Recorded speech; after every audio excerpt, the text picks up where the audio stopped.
Bismillahirrahmanirrahim. Assalamualaikum warahmatullahi wabarakatuh. Perkenalkan, nama saya Rifida, saya perwakilan dari kelompok 5. Baik, langsung saja saya akan melanjutkan pembahasan materi kami yang berjudul Zona Ekonomi Eksklusif. Baik, saya akan melanjutkannya, yaitu batasan zona ekonomi eksklusif. Dalam batasan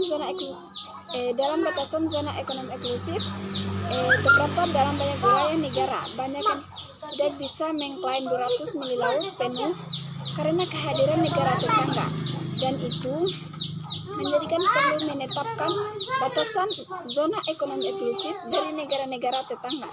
Pembatasan ini diatur dalam hukum internasional. Pulau-pulau, contohnya pada pulau-pulau. Pada dasarnya semua teritorial pulau bahasa menjadi zona ekonomi eksklusif. Namun ada 3 kualifikasi yang harus dibuat untuk pernyataan ini. Pertama, walaupun pulau-pulau normalnya bisa menjadi zona ekonomi eksklusif, artikel 121 dalam kurung 3 dari Konvensi Hukum Laut mengatakan bahwa batu-batu yang tidak dapat membawa keuntungan dalam kehidupan manusia atau kehidupan ekonomi mereka tidak boleh menjadi zona ekonomi eksklusif.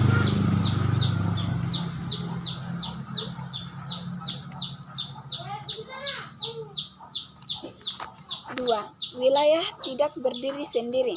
Kualifikasi kedua berkaitan dengan wilayah tidak meraih baik kemerdekaan sendiri atau perintah mandiri lain yang statusnya dikenal oleh PBB, dan pada wilayah yang berada dalam dominasi kolonial. Resolusi 3 diadopsi oleh UNCLOS 3 pada saat yang sama. Pada teks konvensi menyatakan bahwa dalam kasus tersebut ketentuan yang berkaitan dengan hak dan kewajiban berdasarkan konvensi harus diimplementasikan untuk keuntungan masyarakat. Untuk keuntungan masyarakat tersebut dengan pandangan untuk mempromosikan keamanan dan perkembangan mereka. Mengingat zona ekonomi eksklusif yang merupakan zona baru dalam penerapannya oleh negara-negara menimbulkan situasi bahwa negara-negara yang berhadapan atau berdampingan yang jarak pantainya kurang dari 200 mili laut harus melakukan suatu delimitasi atau batasan zona ekonomi eksklusif satu sama lain, seperti halnya delimitasi batasan landas kontinen. Prinsip hukum delimitasi zona ekonomi eksklusif diatur dalam pasal 74 Konvensi Hukum Laut 1982. Rumusan pasal ini secara mutandis sama dengan pasal 83 tentang delimitasi landas kontinen.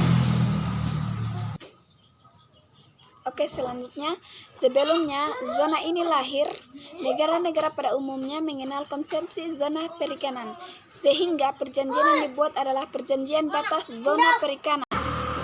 Zona perikanan pula, sehingga perjanjian yang dibuat adalah perjanjian zona perikanan pula, perjanjian batas zona ekonomi eksklusif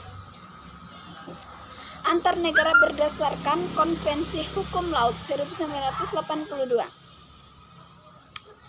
Masih belum begitu banyak, Indonesia baru menetapkan perjanjian zona ekonomi eksklusif hanya dengan Australia melalui perjanjian antara pemerintah Republik Indonesia dengan pemerintah Australia tentang penetapan batasan zona ekonomi eksklusif dan batas-batas dasar laut tertentu yang ditandatangani di Pers pada tanggal 14 Maret 1997. Indonesia masih harus membuat perjanjian ekonomi eksklusif dengan seluruh negara yang perbatasan laut Indonesia dengan kecuali Australia. Oke, itulah materi dari saya. Lebih dan kurangnya mohon dimaafkan. Wassalamualaikum warahmatullahi wabarakatuh.